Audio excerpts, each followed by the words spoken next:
Well, hey everybody, this is Jon Croft with Cultural Warfare with Jon Croft, and I am Jon Croft. How are you? How you doing, Rebecca? Hi, Jon Croft. I'm doing great. Hi. How are you?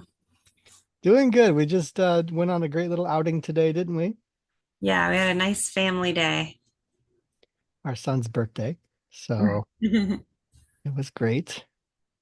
fun. Yeah. Um, I know you wanted to share with me some media experiences, didn't weren't you? Yeah, yeah. There's this group called OM53, OM53, and we just started listening to them again after not for whatever reason for taking like a break and not listening to them. But it's the band leader is Chris Ayara from they're from New Jersey, Cool. and they're a Christian indie pop band, and they have a lot of retro wave, new retro wave that we just love.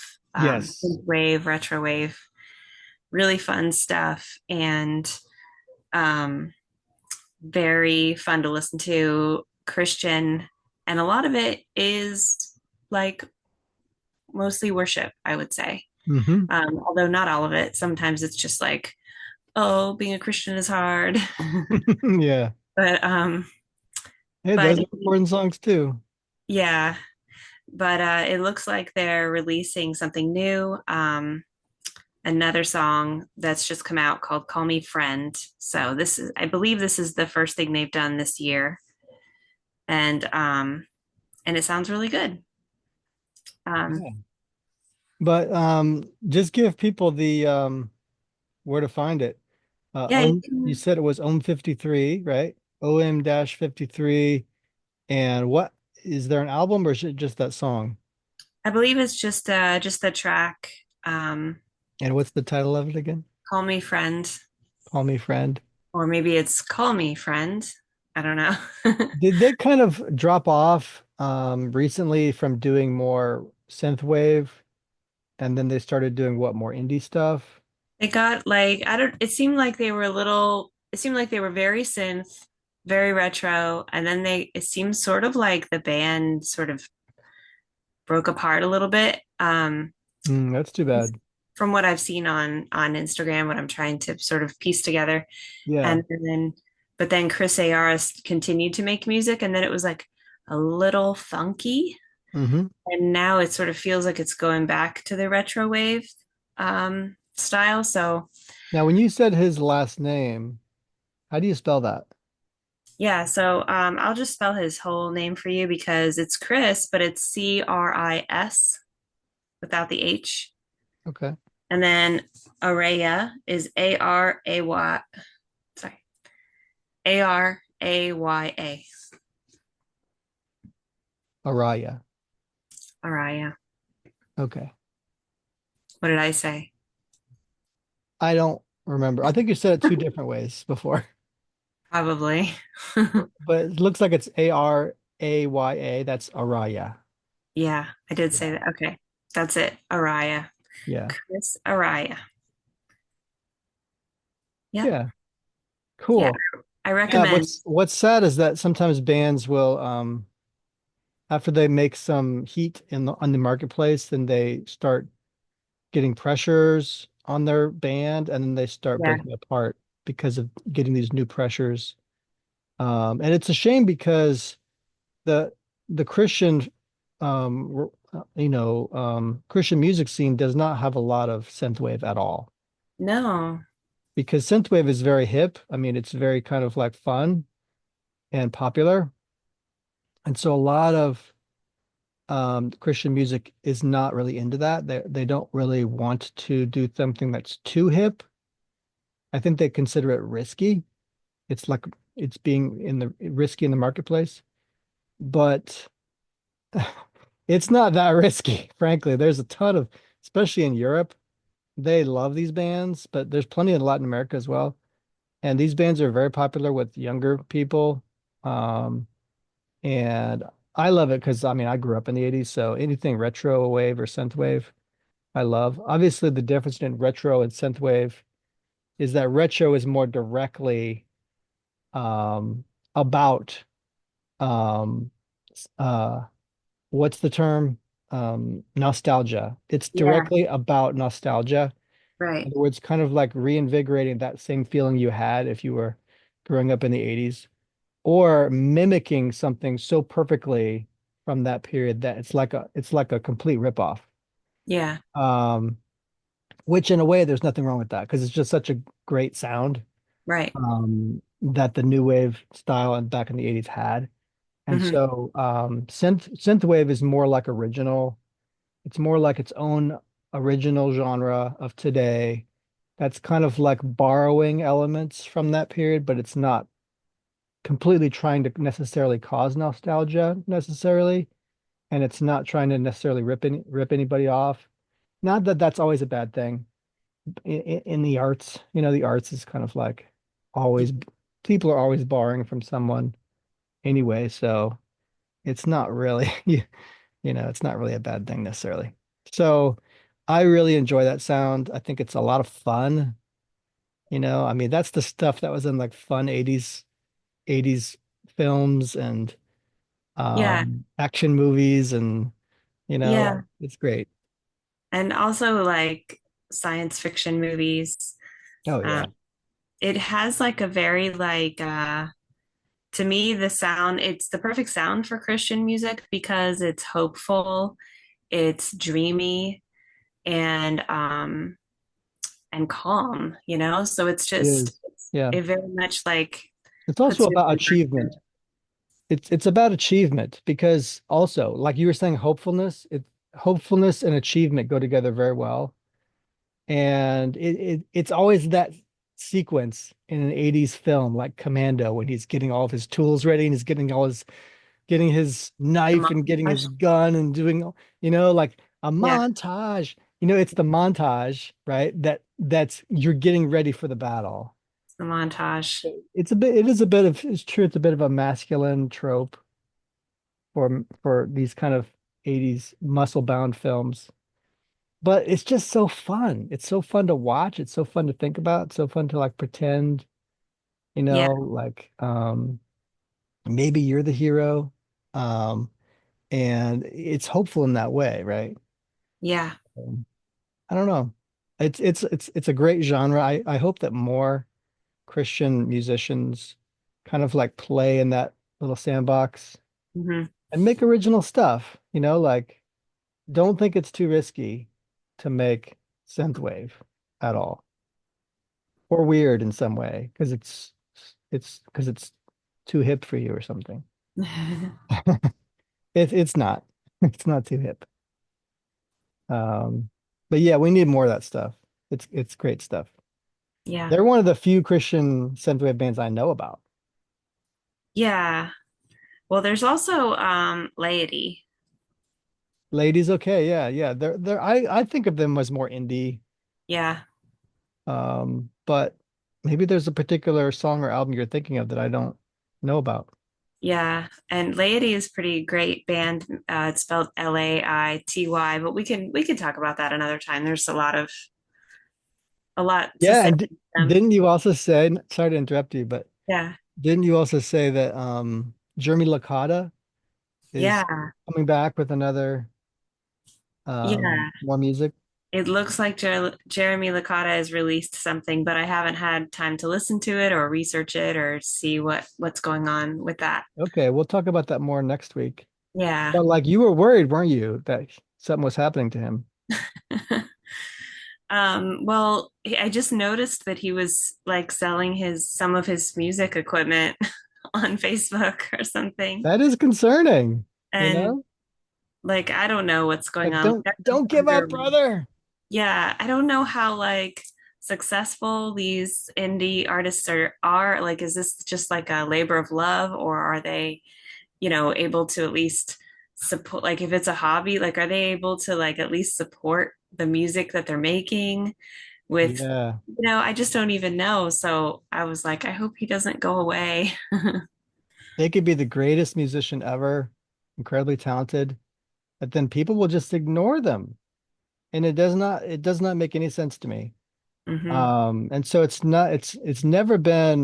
um it's never been indicative that you're not talented if people don't support you. Yeah. So don't take it as a any kind of signal that you should stop performing and making great stuff and continuing to work and plug away at this project. It's worth it. Keep doing it. Understandable if you can't if the money is tight, it Yeah. might make some projects a little slower, but maybe that will make your refinement of the project better. You have longer to spend with your sounds, you know, and before you can release something and make something. Yeah. Um, that's fine. Don't give up. Yeah. I mean, in a way, didn't I do that? I mean, I gave up on music. That sounds so final when I say that like that. I was working. I'm a very idealistic dude. Like I'm a dreamer. I'm a believer. I worked on that for about, I don't know if it wasn't as long as 10 years. It was maybe 6 or 7 years in my 20s. And I had a lot of disappointment. And eventually I kind of was like, what am I doing? This is kind of weird. And then Yeah. later, after I kind of stopped pursuing it, I was like, I thought about it again. And I was like, the problem wasn't anybody else. The problem was me Mm. because I was not willing to do all kinds of stuff to put music out there. I had this very specific idea of what I thought I should do or could do. And then the fact that like God didn't like just put people in my lap to fill in those gaps that to do the things that I wasn't willing to do myself. Um, that you know made it hard for me to continue. But the truth is, sometimes you have to do hard things, and I wasn't willing to do that then. So I had to learn a lot. I mean, of stuff. Um, I'm not really ashamed of quote giving up. I didn't really give up on it. What I did is I modified my vision. And also I felt like I was getting a lot more inspiration for stories instead of just music. Yeah. So I looked at it like it's a bigger vision. It's not just restricted to music. It's music and film and writing, you know. And so I don't know, I didn't see it as really giving up on music. Yeah. I just saw it as changing.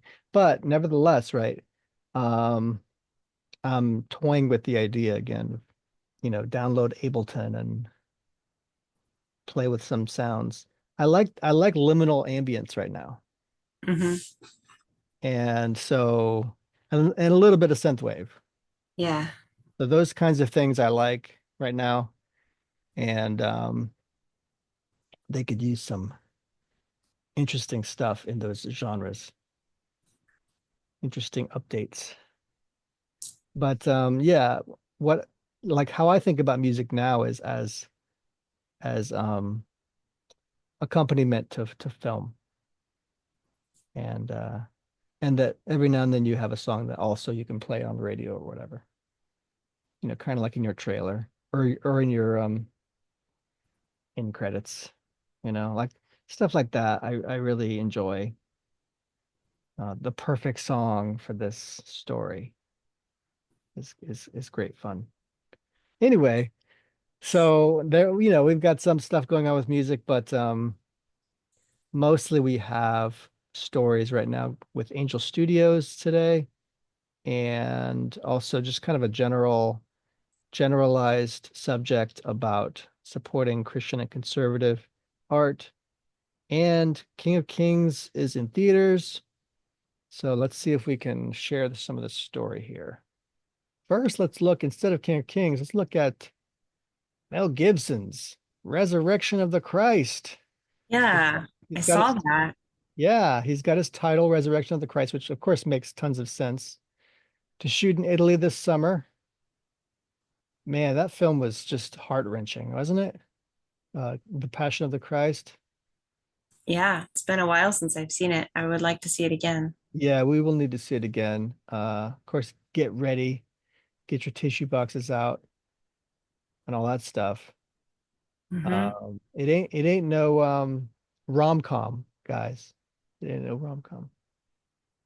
It's real suffering. It's what our Lord was willing to do for us. Whew. So this is Joe Rogan talking to Mel Gibson on making of the film. Variety reports here, but basically the news here is that after 21 years after the Passion of the Christ, which is still named the largest grossing independent film of all time, Wow. 21 years later, the Resurrection of the Christ is coming, and it's shooting in Italy this summer. So that means it might come out 2026. We will see, and it's going to be an interesting story, I'm sure, when it comes out. Next, we have CinemaCon presentation. Can Zero AD fill space left by David exit? So, Zero AD released a trailer, which is from Alejandro Monteverde, the maker of Cabrini and of Sound of Freedom. He is returning to the screen, comes to theaters on December 19th this year. So I'm going to read a little bit of this one because it's an interesting story to me, and also it's a great trailer, and we will watch this trailer in a minute. So here we are, CinemaCon premiere theatrical exhibitor convention held in Las Vegas invites many of the world's greatest film studios and distributors who help produce and cultivate the most theatrical product for eager audiences, and Angel Studios was among them. In fact, 2 years in a row since Sound of Freedom hit theaters and divided audiences and critics, CinemaCon has appreciated Angel's presence, and Angel has relished the opportunity to rattle sabers in favor of the theatrical model, while Hollywood's old guard support has come off as stale, half-hearted at best. So what I'm saying there is Angel is very supportive of the theatrical model and supports CinemaCon as a result, and the theatrical exhibitors. And Hollywood at this point comes off as stale, half-hearted support because, as we know, the rest of Hollywood does believed that theatrical was dead and they should all move to streaming. So their support of the theatrical exhibitors seems kind of silly. Like, were you just saying you had a new boyfriend now? You're coming back for like it's kind of weird when you think about it. But they have to do that because they still need the theatrical money from theatrical to keep Hollywood together. Once again, Angel has continued pressing into a more theatrical and cinematic product for a wider, even family-friendly audience instead of hedging bets. This is why we were rightly concerned, though I cannot speak for others who mostly haven't seemed to notice, when we heard about the legal dispute between Angel and Slingshot over the lauded David movie. This is not a good look for Angel if they seek to build confidence in their power to inspire and produce a healthy future slate of theater-worthy work. So we were concerned about David because it's going to be taken away from theaters as far as we know. And they lauded this film as the next best thing because it was going to be a highly successful animated family-friendly film. And they said it could be the most successful animated film in history. And when you look at the work that they've already done on it, it's kind of believable. It's such great work. So you really do kind of believe maybe this film could be the next big film. Well, sadly, there's been a rights dispute between Angel Studios and Slingshot. over the rights of the film. So there were very limited things that Angel was supposed to be able to do in promoting the film. Supposedly they crossed over the line, and now Slingshot has to defend their rights over the film and say that what's been going on is not according to their deal. And so they're probably going to have to remove it from theaters. But Slingshot could still release the film apart from Angel next year or the year after that, something like that. So we'll see. But again, my concerns here are that Angel is going to have to rebuild confidence. And because we don't really know what's going on behind the scenes there between Angel and Slingshot. And filmmakers might not feel confidence working with Angel after this. So this healthy slate of product is exactly what theaters need if they seek to survive Hollywood's ineptitude for producing a continual stream of tone-deaf content. So, in other words, the theaters need a good bet. The theaters need good providers of content to fill the theater seats. Otherwise, they can't survive, right? So, because Hollywood has not been very good at this lately. So, if Angel comes in and brings confidence, an entire industry could survive, right? But if they continue to have like issues, rights disputes, stuff like this, theaters themselves could die. And the reason is because even though Angel isn't enormously, successful compared to the rest of the Hollywood films or Hollywood studios, they're the new thing, and they're establishing a new tone which believes in the theatrical model and presses into the theatrical model and wants cinematic product, where Hollywood continues to talk about content and streamers, right? Which is not cinematic and doesn't need theaters. So this is a concern when you think about the tone in the room, what's happening in the room with these markets. You really have to think, well, who's building confidence in the theatrical? And to me, this is why Angel is so important here. And so that's concerning. But look out, because Zero AD might fill that spot that David has left and might build confidence again in the theaters.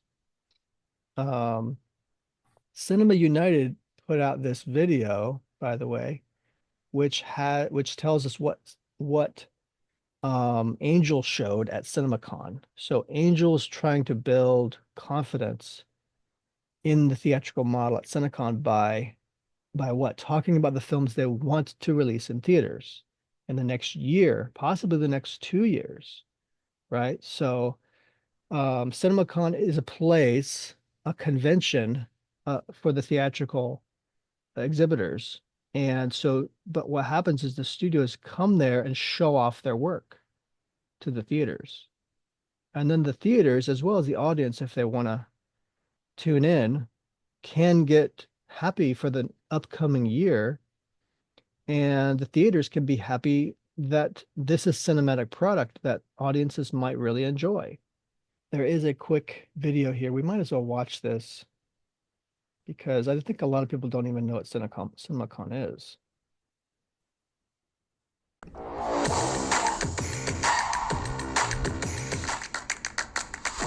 Just saw what Angel Studios is cooking up in their CinemaCon presentation. Definitely something fresh for audiences. Jared Giese, Chief Distribution Officer of Angel Studios, took to the stage to kick off the Angel Studios presentation.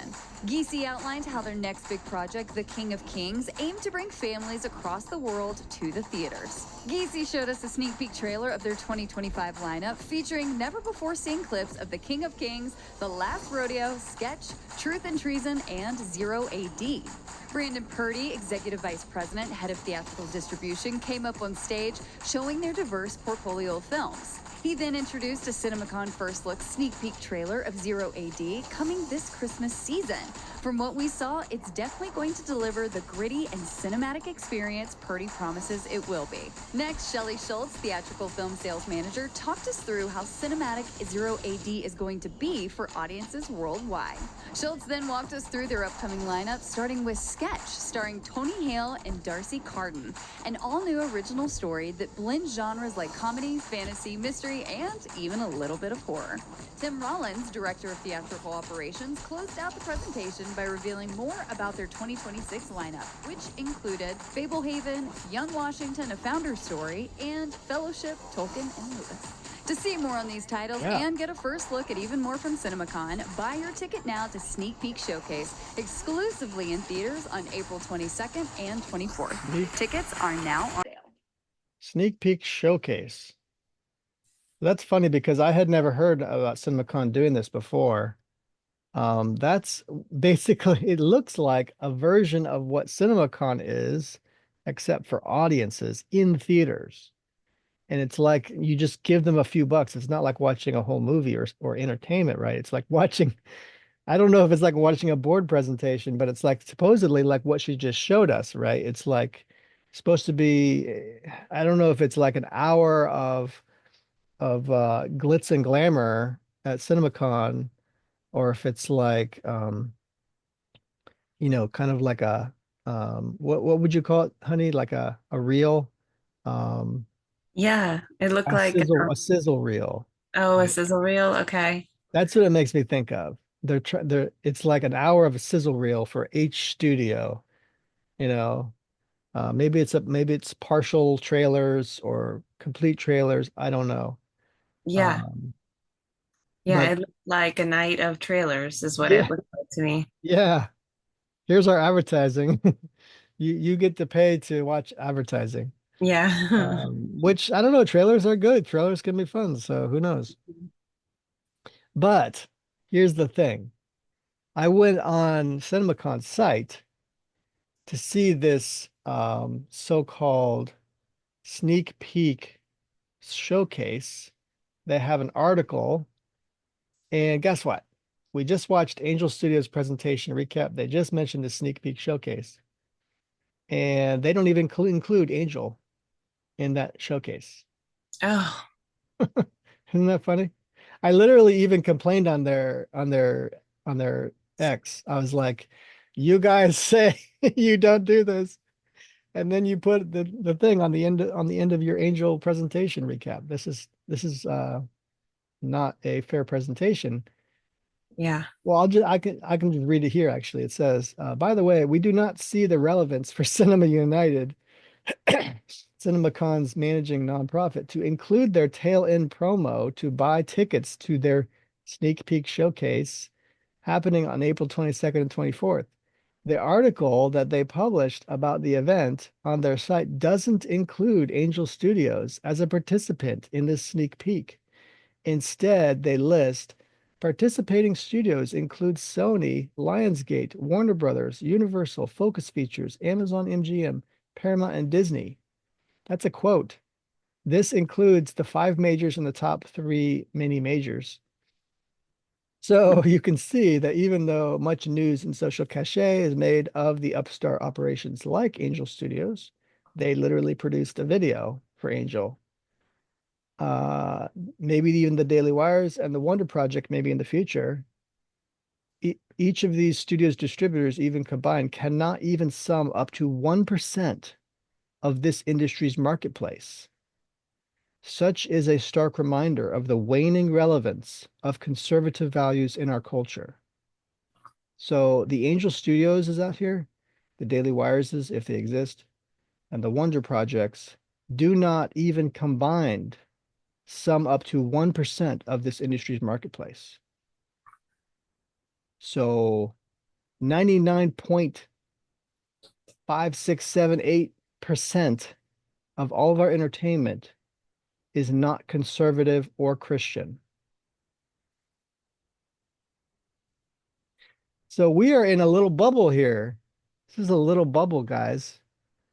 And a lot of people will talk about it. In fact, probably the population of the US that's Christian is probably maybe a good 40, 50%. but we get less than 1% of the media influence in Hollywood. Less than 1%. I'm not even talking about influence because actually we get some influence, right? People will talk about what Angel's doing.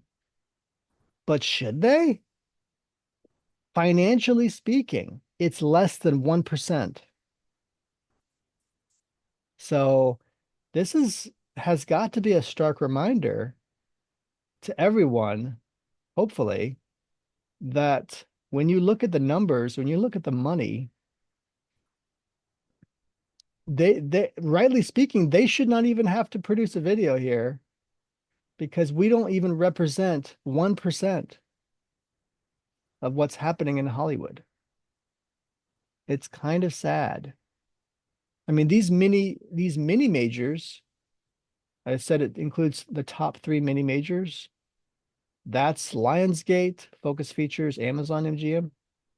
They're not even barely 1%, each of them. So Angel is less than them. Paramount, Disney's like 20 something percent. That's pretty big. I mean, people think Lionsgate or Amazon MGM are maybe on par with Disney. Not even close. Disney is 20 times the amount of money in the marketplace as these other guys. 20 times. Imagine someone 20 times your size and you want to fight them. Ridiculous. Silly. Universal is the other bigger one. They're probably about 20%, something like that. Paramount is getting smaller now. I think they're like 6, 7%. Warner Brothers is, I don't know, 12, something like that, 12, 15. Sony is a little small now, but not as small as Paramount. The 5 majors, 3 mini majors. I think STK is another mini major. They mostly do like streaming stuff now. So where SDK went was where a lot of the studios were starting to go, which is towards streaming, not even releasing theatrical content anymore. So like they released, I think with STK that were releasing movies in 2015, they started, I think, releasing theatrical films. And I think it was since 2020, they stopped releasing theatrical at all. Or no, 2021, they stopped completely, I think. They reduced the amount, I think, in 2020. And now they're like almost completely streaming stuff. So like, this is the industry we have now. It's kind of shocking. So many people don't realize how small these other players are in comparison to these big guys. So anyway, if you spend like a few bucks, you can see their sneak peek for all Hollywood's junk they want to shove down your throat. But I kind of try to rattle the sablers and ring the bells for people like Angel Studios because I just saw King of Kings and that was pretty decent. I thought it was a pretty good telling of Christ and his story. A few things I would change, but they're a good contender, right, to other Hollywood animated stuff. And I think, it's good for the whole family. Kids can go. There's nothing too weird or strange like Disney puts out. Um, so this is what shows up, by the way, in a lot of that presentation at CinemaCon in Las Vegas. So the fall and winter slate they just unveiled there will have to suffice for David's absence, I say, which was supposed to be coming in November, right, from Angel. But instead, what do we have? We have around this area, Zero AD coming in December. So I'll just give you the whole list. As of today, right, King of Kings, April 11th, came out. Then we have May 23rd, The Last Rodeo. Then we have August 6th, Sketch, which looks really great. I love that trailer. We talked about that last week. Then we have Truth and Treason, which is about Nazi Germany, October 17th. Hollywood, Halloween kind of stuff. You put Nazi Germany and Halloween, that makes sense. It's like a horror. December 19th, you have Zero AD, which will show the trailer for Zero AD soon. And you can tell me if you think it's cinematic enough. But look at this too. In 2026, not completely dated or scheduled. Fablehaven coming out in 2026. That looks I have never read the books for Fablehaven, but it looks really charming. It looks kind of like a maybe I don't know if you'd call it like a Harry Potter-ish kind of what was that second series of Harry Potter movies where it's like fantastic creatures or something? Yeah, Fantastic Beasts. Fantastic Beasts.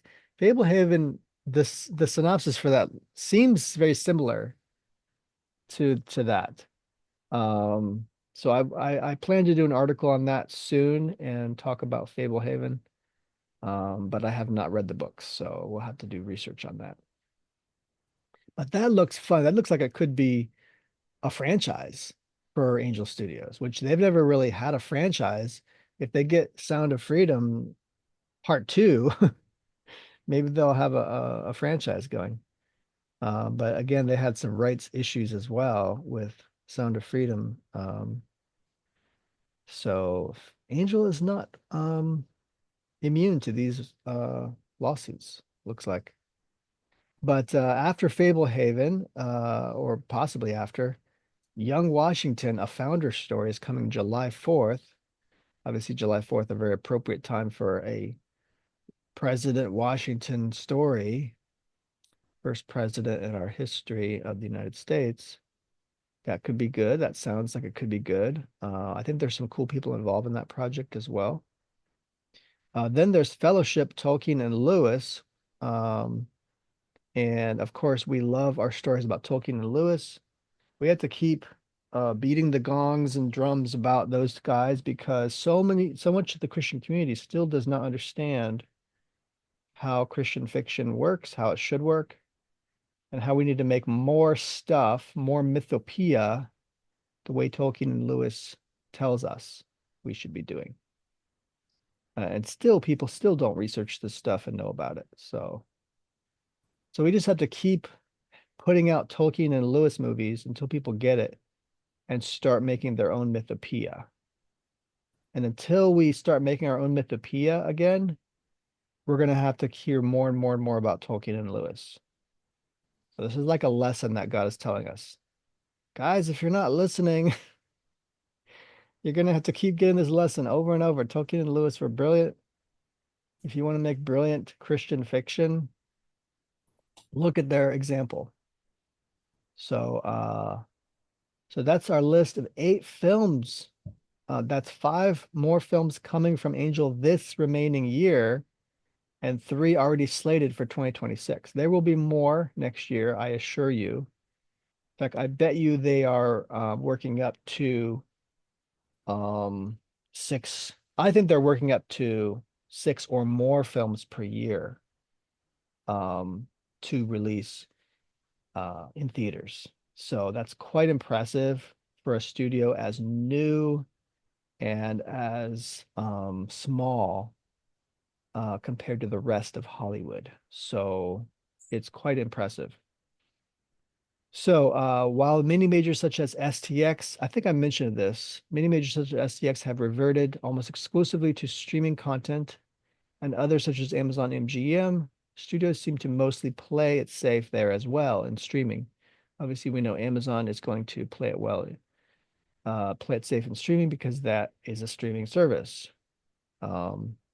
The truth is you can lose your shirt on theatrical, I say. You must be a bold, confident player indeed to place your bets here. And it's an encouraging sight to see faith-based media becoming more cinematic and artistic, while Hollywood players continue to become just another contributor to the growing legion of uninspired content which clutters our entertainment offerings more and more each year. In contrast, each of these angel projects looks delightful. I'd say it looks like somebody angel is paying attention to the trends evidenced by an apparent cessation of the old feminist propaganda DEI product. It's truly inspirational to see such moves. And if they can also cease from the propaganda faith-based formulas, this will be a truly magnificent transformation that could make Angel a mini major in a matter of 5 years and a major in a matter of 15. Why does this take so long? It's an enormous marketplace, as I've mentioned. In addition, when dealing in this kind of product, not only must great product be delivered seamlessly, but undercutting your competition in ways that Sound of Freedom did will be necessary to maintain this kind of meteoric rise. They must go down as you go up. It's a combination of elements that is very hard to synthesize every year. But I think studios like Angel could do that. And Angel itself could do that. Because it already has a formula to do that, which is Sound of Freedom. You just have to keep following that formula. I don't mean be formulaic in the sense of uninspired and uninteresting. And the way genre films can be.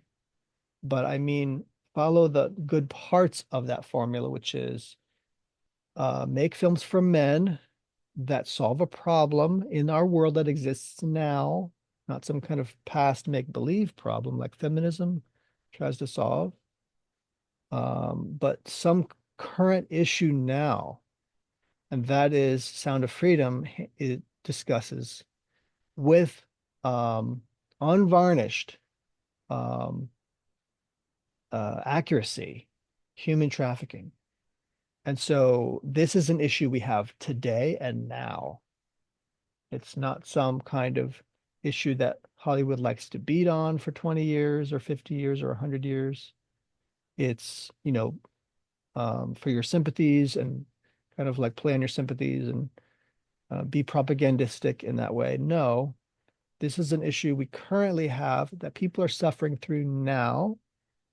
And so it's actually less of a risk than you think, right? That's what makes it actually less of a risk, because it's going to strike a chord where people are suffering or need information or need help, and somebody is providing that for them. And so when people hear about that, just like with Sound of Freedom, they will show up to theaters and they will feel heard, right? So there are other issues like this. It's not just human trafficking, but there are other issues as well that our nation is suffering through, the world is suffering through, such as abortion. And we need filmmakers who can give us that unvarnished authenticity. And like I mentioned, mythopoeia before, you can do this in a mythical way as well, the way Tolkien and Lewis did. It doesn't have to be like a modern action movie that handles human trafficking, right? It could be something that has symbology, right? And you're using symbology the way mythopoeia does. So there's lots of ways artists can do these kinds of things, but real artists have to be supported and thrust into those positions instead of the way they've been treated poorly in the church. Yeah, so Angel could become a mini major very soon if they continue down this path. So here's the full trailer for Zero AD. And we will watch this and we will see if we think it is major enough.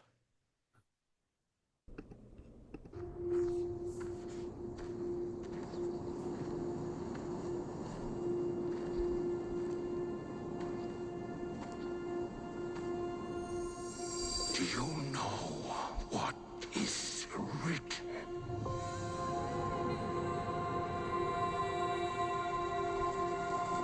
Tonight, the darkness hides in the form of a child. The Messiah.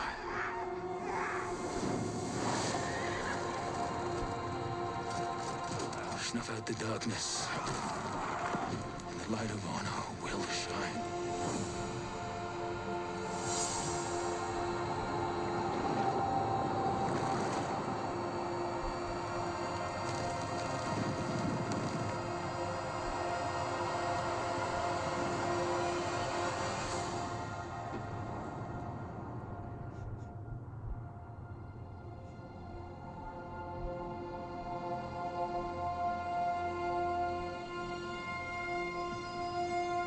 What do you think? It looks very cinematic. I was just about to say, does that look cinematic enough? I think it does. It almost looks like a sci-fi film. Yeah. I mean, I loved that the voice he used there was so gruff. It's Hmm. almost an alien voice. And and it was speaking about scripture, speaking about the prophesied Messiah, right? Hmm. But speaking about it almost like we have to stop this, right?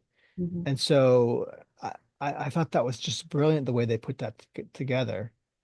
Um, and it looks to be a very dramatic retelling of a Yeah. very tragic event in history, which was the killing of children, uh, not just children under two, but in the womb as well.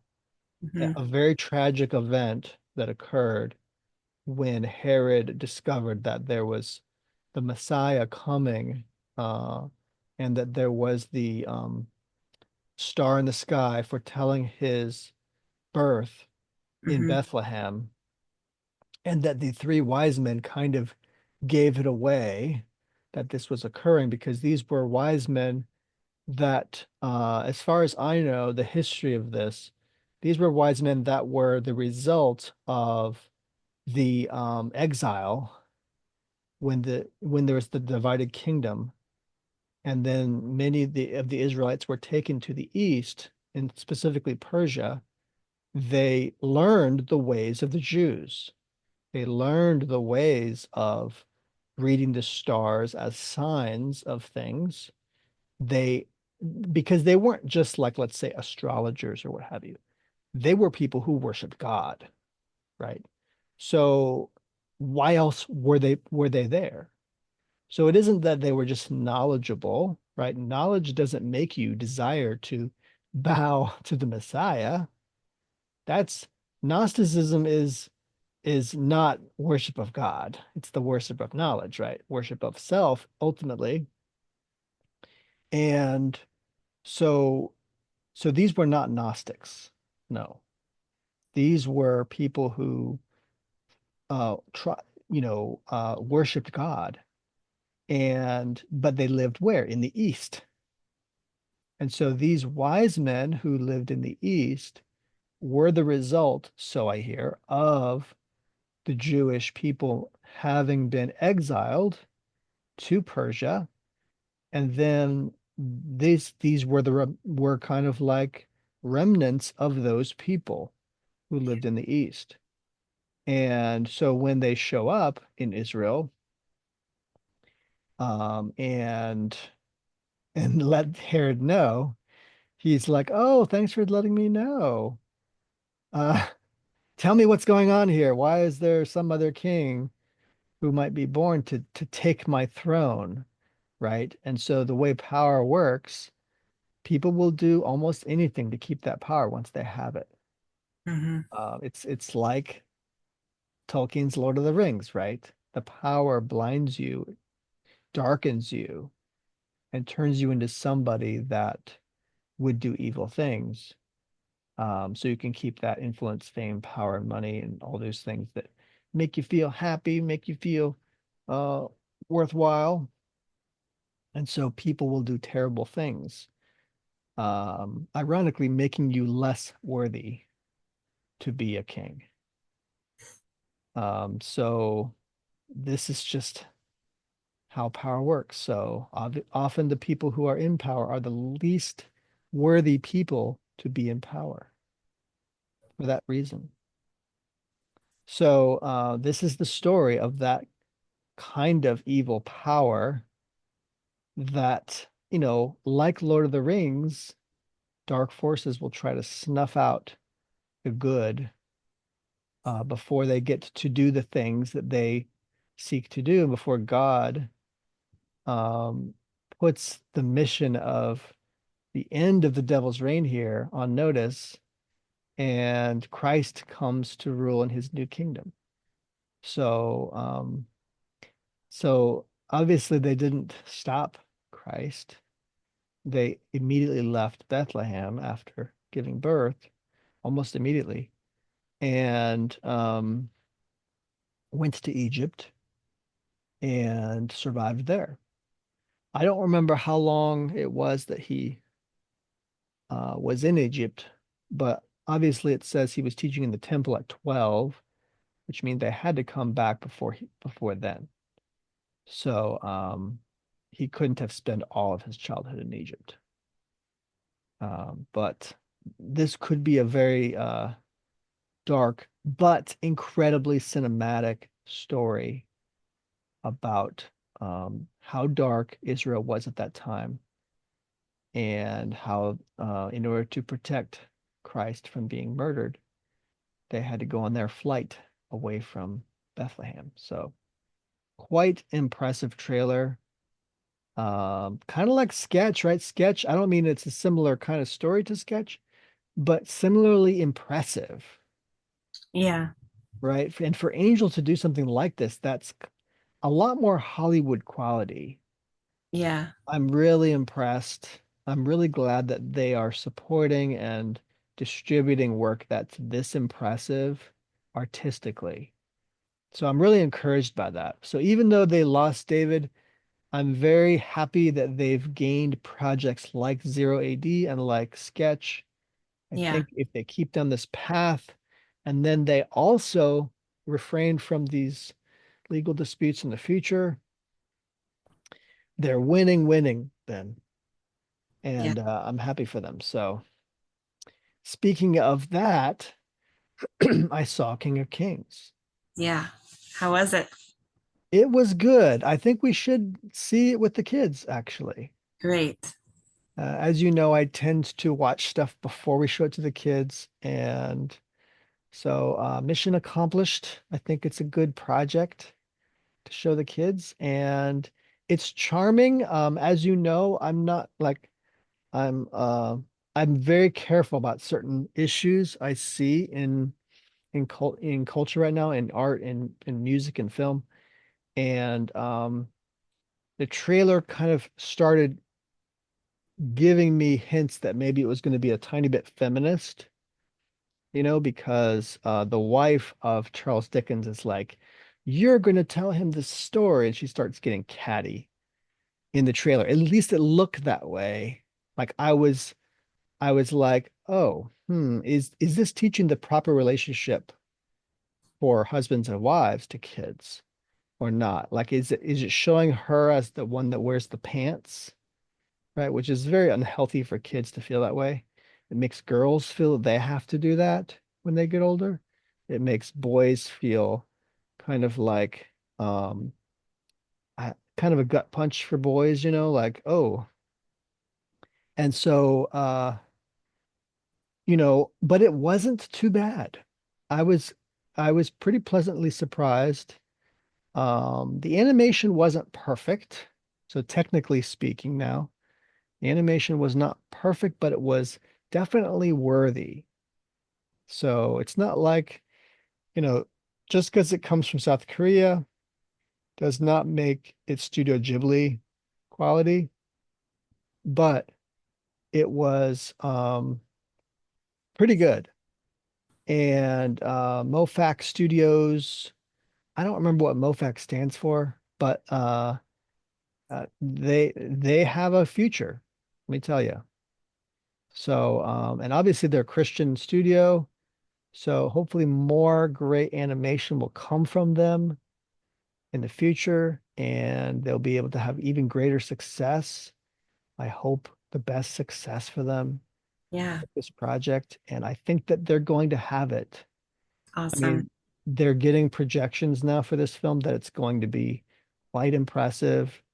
And so yeah, I'm pretty happy with it. It was cute, it was good for kids.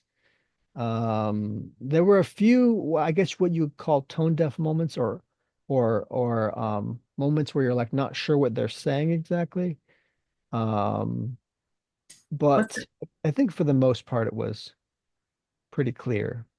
what's a quick synopsis? Because I know you've talked about it before on the show, but like, is this just simply the story of Christ, or is there something different about it?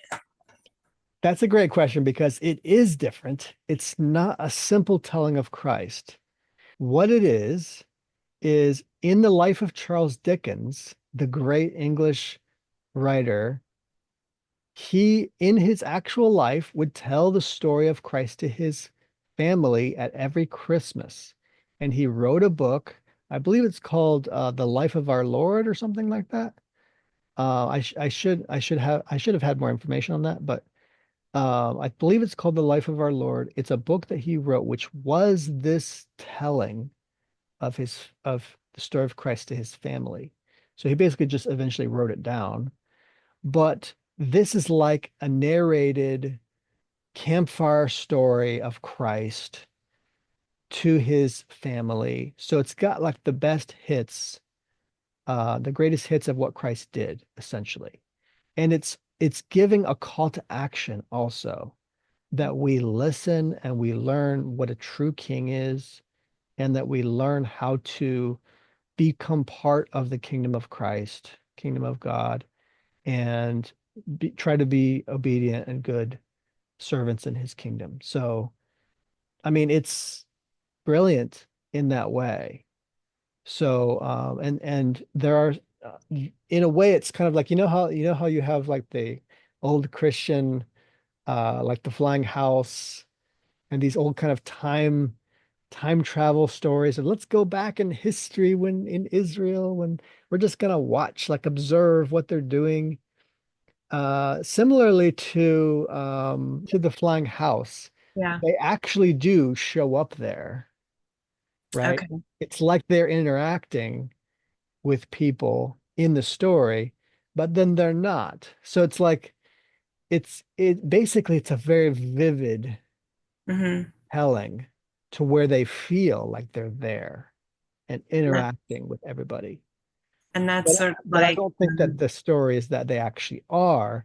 It's okay. in fact there are places where his father, who's telling the story, kind of changes places with Jesus in a way in the telling, so that his son feels close to him Mm-hmm. and feels like he's a father to him. And so that's very sweet. I find that really charming. Yeah. But it's a brilliant device. And what it also does is it teaches fathers that they can tell the story of Christ. It teaches them how to teach about Christ in many ways. Cool. Yeah. Awesome. And obviously Charles Dickens is a great writer. He's Mhm. one of the most renowned English writers, uh, Yeah. specifically with the language, the English language. But so yeah, obviously he has a grasp of the English language. But he's supposed to be kind of this charming character who's intellectual and heady, and is hard at work being a playwright and a writer. And I that seems to be the character arc for him, is that he's learning to involve his family in his work instead of excluding them from Hmm. his work and saying, "Oh, I'm busy, I'm busy." And in the story, it kind of depicts him as busy at work, and then he's being interrupted by his family, right?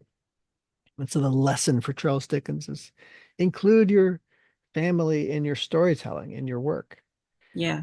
And the lesson for the kids and the family, I don't know how much of the family got this lesson, it's mostly the little boy, was to respect your father in his work, right? Hmm. To respect the important thing he's doing, because just like Christ, right? He's being a servant to help everyone and do this brilliant work, right? That we don't fully understand at first. And then later, maybe we'll understand it. But in the meantime, we have to pay attention, watch, respect what's happening.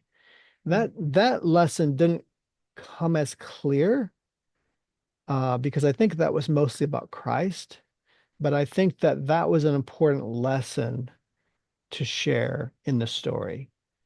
Mostly it was like a lot of fun, right? And there's also a little cat who goes around, and him and Charles Dickens don't get along. But I think that they learn eventually to like each other. Hmm. It's cute. It's a lot of fun. It's not too complicated. Great. It sounds great. And there's some great shots. There's some great moments. There's Christ being baptized. You see some of this in the trailer. There's some great moments too in with the walking on the water, right? Yeah. There's some lines stated there that's very significant. And I don't want to give it away, but there's this moment where the boy takes the place of Peter sinking in the water.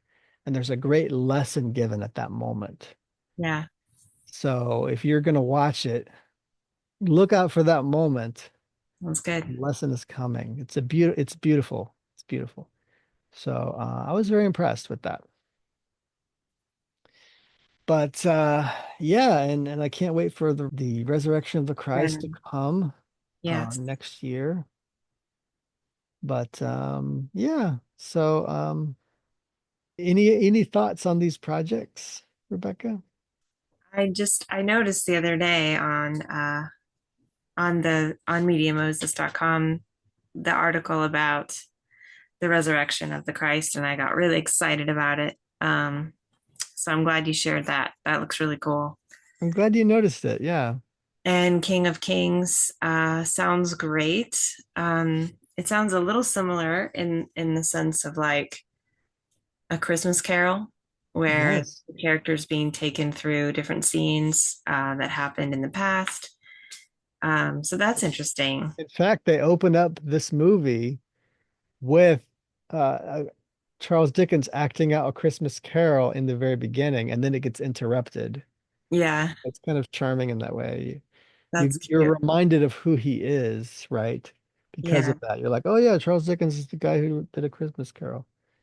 yeah, Uh, yeah. I haven't seen it yet, but it sounds good. I yeah, look forward to this time of year, Easter, Resurrection Sunday, yeah, and stuff. yeah. I'm definitely looking forward to Zero AD. That Yeah. just looks to be like it's gonna be so much like drama and beautiful artistry. I love Alejandro Monteverde's shots, how Hmm. symmetrical they tend to be, just very Hmm. symmetrical and beautiful and just stark. I think he takes a lot of cues, I think, from Terrence Malick, um, with kind of his nature imagery and his circles and very organic kind of Hmm. symbology there. The beauty of nature shows up a lot. Hmm. But yeah, so can't wait for that stuff. And yeah, let us know what you think of upcoming projects. And we got more stories coming on Media Moses as well. But where can people find you, Rebecca? You can find me on Substack at Rebecca Croft, and you can find me on YouTube at Rebecca Loves Jesus and Facebook as well. Where can people find you? Yes. You can also find me on YouTube and MediaMoses.com. I'm on YouTube at Culture Warfare with Jon Croft and at the Media Moses. And I'm on X at the Media Moses and uh, John Edward Croft. So good to see you guys and hope you have a great weekend and stand up for the culture. And we'll see you guys next week.